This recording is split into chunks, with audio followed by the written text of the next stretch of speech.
वसिष्ठवृषभरूढाय त्रैलोक्यं मङ्गलं कुरु। ईशानाय नमस्तुभ्यं महादेवाय नमः।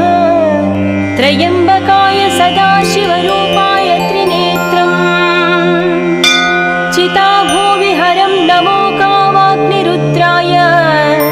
नमस्ते नमस्ते चिदानन्दमूर्ते तव सुप्रभातम्।